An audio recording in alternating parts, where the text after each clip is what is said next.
Hi, welcome back to my YouTube channel, and in today's class I'll be emphasizing on the continuation of how to ace your IELTS exam with band 8. I'll be giving you the tips and the strategies that are needed for you. These tips and strategies happens to be what I give to my IELTS students, and this has helped them to even achieve a band score of 9. I've had numerous students who has obtained a band score of 9 in IELTS reading.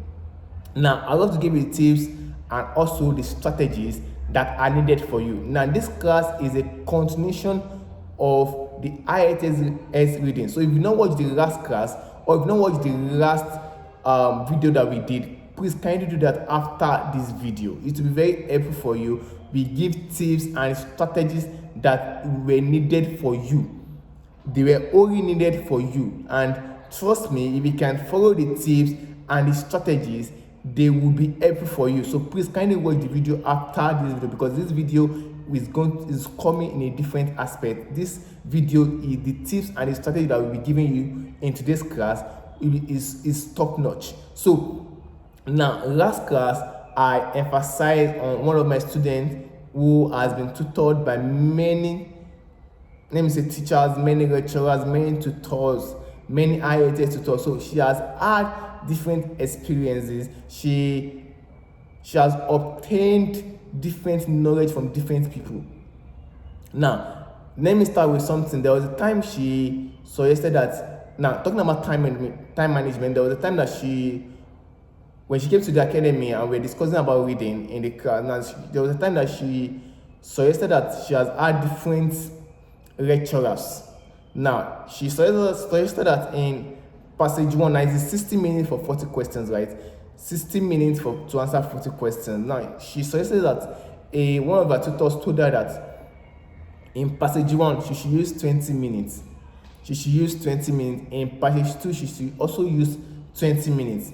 Whereas in passage 3, she should also use 20 minutes. Now, another one told her that passage 3 is always the toughest. Passage 3 is always the hardest. Passage 3 is always this and that. That in passage 1, you should use 15 minutes. In passage 2, you should use 15 minutes. In passage 3, you should also use 15 minutes. Now, in passage 3, you should also use 20 minutes. The remaining 5 minutes and the other 5 minutes in passage 1 and passage 2 should be added to the passage 3. When she was giving me everything, I was just smiling, because I gave her time to express herself. Because if I don't get to do that, she will always be having these multiple options to pick from. Never, as if that was not enough, she also went to YouTube, listening to different tutors. So I always encourage my students to be that wherever I take you, whatever I tell you, please, whatever that artist, the success story that you had, this was a strategy they followed, and they passed. I mean, they had overall score of band 8, band 8.5, band 9. We've obtained series of people who have had band 9 in reading. Band 9 in reading. So now, I would say no scientific at all when it comes to the time management. But one thing I always tell my students is that don't waste so much of time. Don't waste so much of your time on a particular question. If you can't answer that question, the best for you to do is to leave that question. Now, I can even say that why not use 1 minute to answer each question? So somebody that will say that some questions are tough.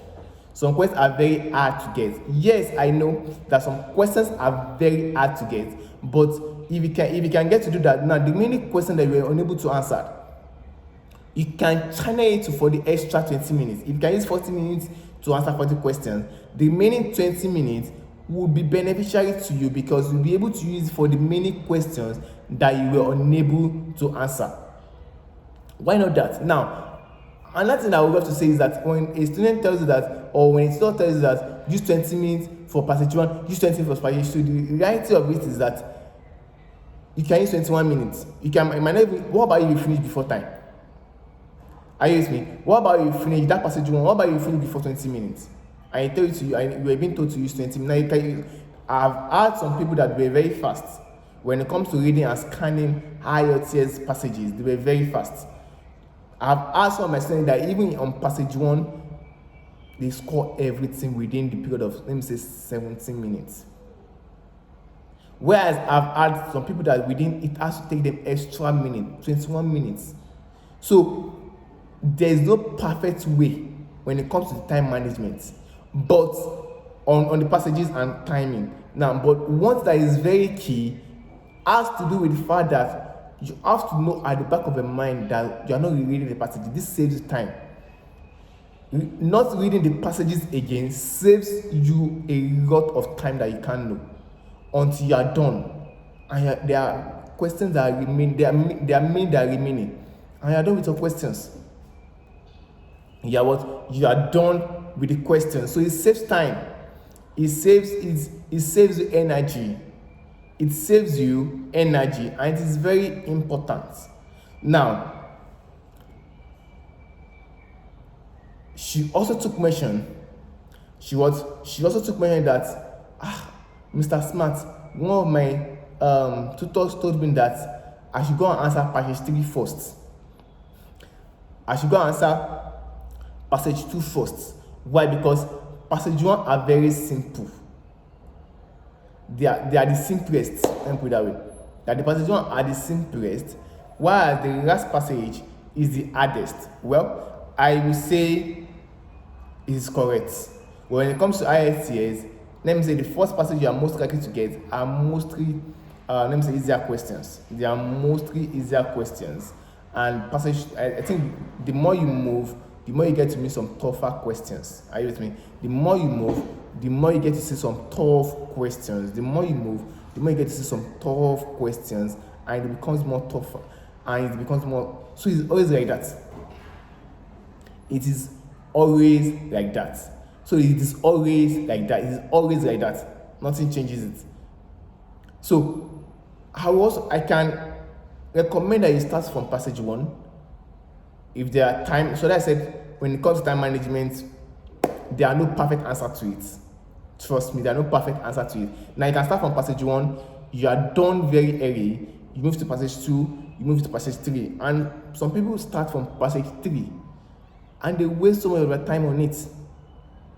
Knowing fully well that if they go below maybe passage 1, it's very easier for them. And at the long run, it's not as easy as they thought. So that consumed a lot of time. And trust me, when you get to see people that have done IELTS before, they will tell you IELTS reading is the toughest. Why? Because of a time management. If they can leave you to have, let's say for example, IELTS they can leave you all to have 40 questions to be done for 2 hours. I can assure you that 95% of people will pass. Why? Because there might be 5% of people that might not pass. Why? Because not even all people attend coaching. Not IELTS student attends coaching. Don't I get to tell my students, if I get to do some IELTS, maybe writing, there's another aspect of it that we'll be emphasizing on. So you can also check the YouTube. You will see a couple of our YouTube videos that we've done. It could be on writing, it could be on speaking, it could be on anything. There are tips and strategies that have helped numerous students to have band 8 upward. There are numerous information that have helped series of students to obtain a band score of 8. I tell my students, Mr. Smart, I had 32. Mr. Smart, I had 32 over 40. Mr. Smart, I had 34 over 40. I still tell them it is not good enough. Not because it's not a very high score, or maybe that is not 7.5 over 9. But I still tell them that you can obtain a very high score than this. You can obtain a very high score than this. And so I give them a case study where a duration where I was having my coaching, and I give myself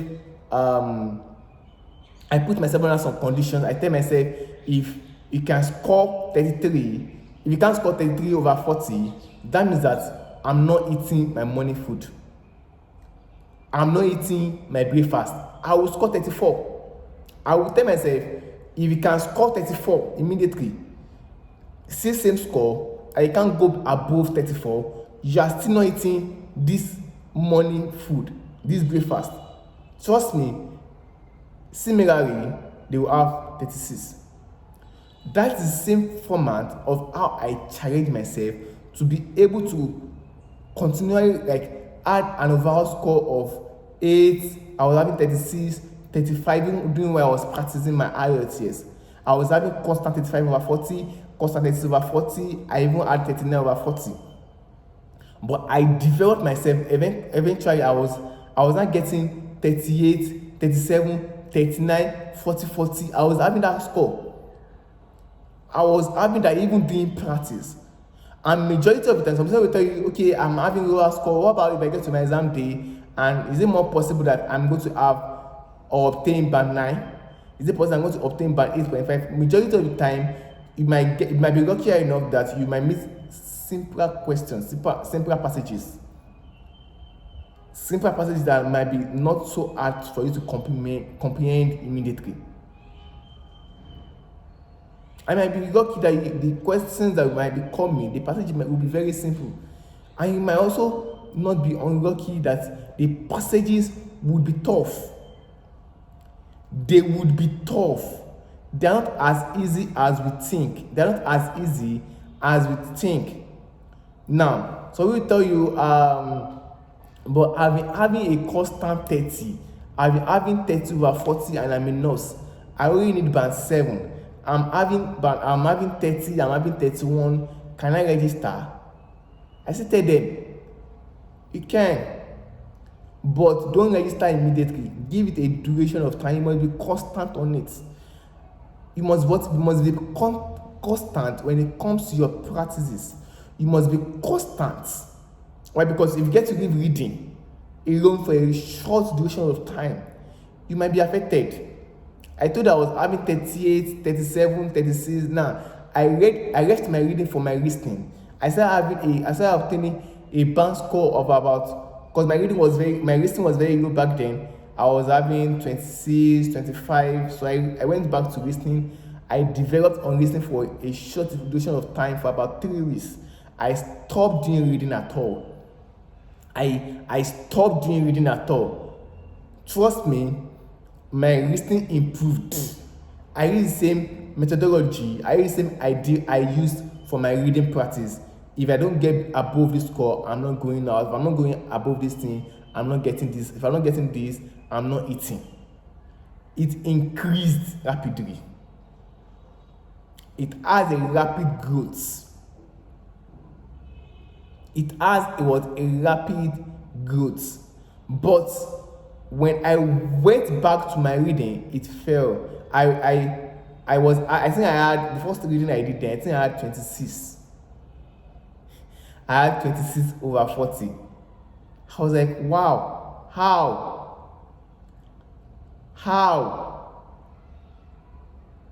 And funny part was that it was just about 2 weeks to write my IELTS exam. It was just about 2 weeks to write my IELTS. I was like, how? So I started developing on reading. I started doing it day to day. I started making my listening and reading. I was trying to balance everything. I was balancing my reading and my listening. So please don't ever leave listening for reading. Why? Because when you check people that fails IELTS the most, it is majority of them fails on reading. The majority of people who fails IELTS, majority of the time, it is on reading. Majority of the time, it is on reading. They failed on IELTS reading. So now there's no scientific thought. There's no one way answer to it. So when it comes to time management, it differs. You can't get one answer from everybody. It differs. There's no one answer to it. There's no straightjacket answer to it. There's no straightjacket answer to the question. But what I always love to tell you is that practice also with time. Practice also with what? With time. Practice with what? With time.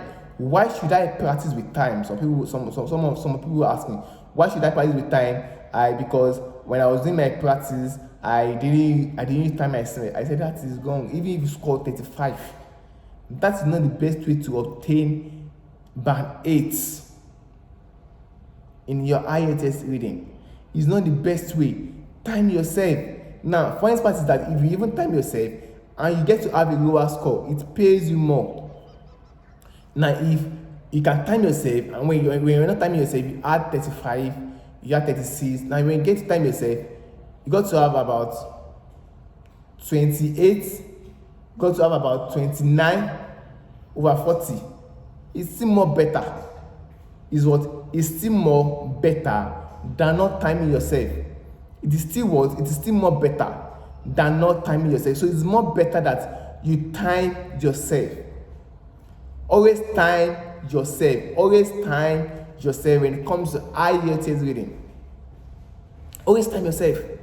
Now, another most easier way you can obtain a higher band score in your IELTS reading, and that the most effective way to obtain a higher band score in your IELTS reading. One of the easiest way again is what? Is studying. You must study new words. Learn synonyms. When I was also doing my tutorial, because I always give myself as a case study. When I was doing my tutorial also, each day I get to learn at least 10 new words. Some people say it is too much. I get to learn 10 new words. 10 new words. And I'll get to know their meanings. I get to learn their meanings. It is very important for me. And that's why when I get to see any question, it is very important for me to know the synonyms to it. Now, even if I'm watching a movie and I get to meet a new word I've never seen before, I will pause the movie and I will go and search the meaning of this word. Because to me, that is one of the benefits of watching movies. Now, I said earlier in the last class, now let me just say it this way. It's more beneficial that you are more constant. At least practice reading in a day. Practice reading in a day. It helps. It helps you. It helps you to be able to obtain an higher band score in your IELTS reading. It helps you. Now, one thing I would love to say is some people does not even know the differences between matching heading and matching information. There is a difference between matching heading and matching information. So please, if you know the difference, I won't mind if you can also drop it on your comment section before I get to say it. If you know the difference, you can also get to drop it on the comment section. And please, if you've not subscribed to this YouTube channel, please kindly do that now. Why? Because we get to give tips and strategies that are needed for you to obtain an higher band score for at least band 8 in your IELTS reading. So we give you tips regularly, the tips, the strategies that are needed, that we've given numerous students, and they've also been able to obtain this score. So, right, because if you get to subscribe to our YouTube channel, it helps you more because it gets to pop up on your phone and you can get to see it. It's accessible. You can get to see it anytime, anywhere you are. And don't forget to also like this video if you are enjoying it or it's very helpful for you. Please kindly like it and also share to your fellow colleague, to your friends and family.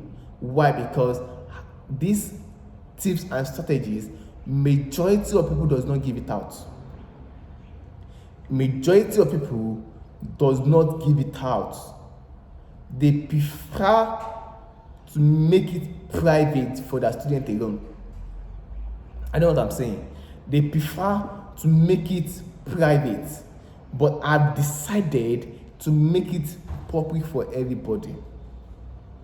I've decided to make it public for everyone.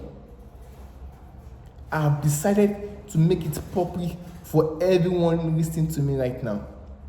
So please help somebody, help a friend, as they do always say it. Help somebody, share it, like it, subscribe to the YouTube channel. It helps you to get multiple videos that will be coming eventually. All right. Now, last class I took mention of the 5 types of reading we have. So I said we have the filling in the gap, which is also called sentence completion, the true false not given, which can also be seen as yes no not given, the matching authors, the matching heading, the matching information, and the multiple choice. Let me say it again. Fill in the gap, true false not given, or yes no not given.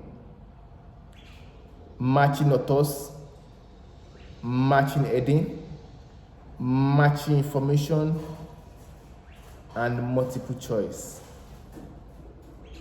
So those are the C's I believe we have.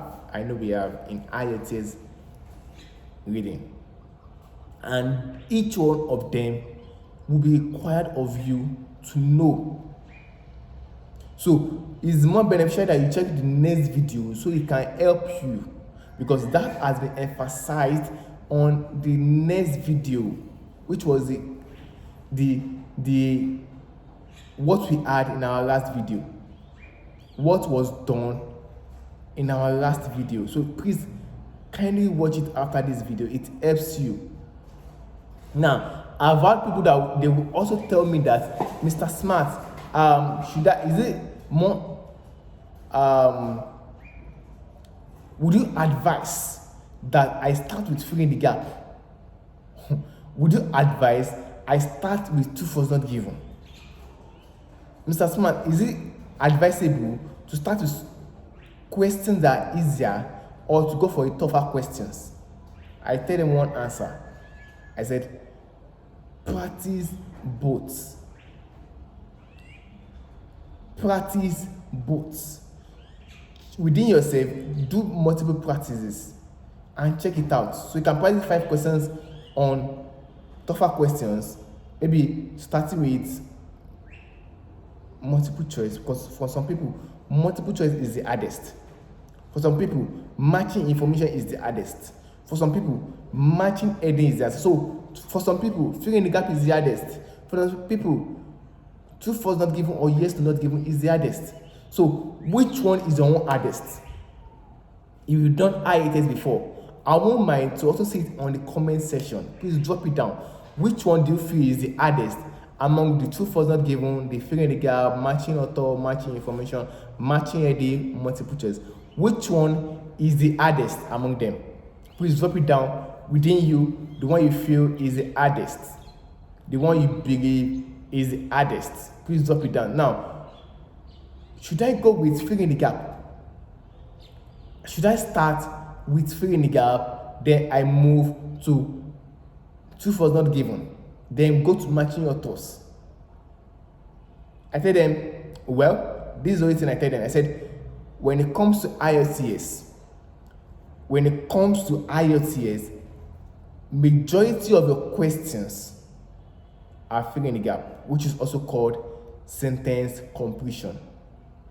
The majority of your work are filling the gap, sentence completion. You could get about almost 17 self. You could get about almost 15 filling the gaps, 17 filling the gaps, 18 filling the gaps. So you must master, because this is how to master your IELTS reading. You must be able to master the tips and the strategies for it. How to locate your answer speedily. How to locate your answer very fast. It is needed for you to know. It is needed for you to know. It is needed for you to know. It is needed. So you get to see more questions under filling in the gap. You get to see multiple questions under filling in the gap. Then majority of the question can also come under true false not given.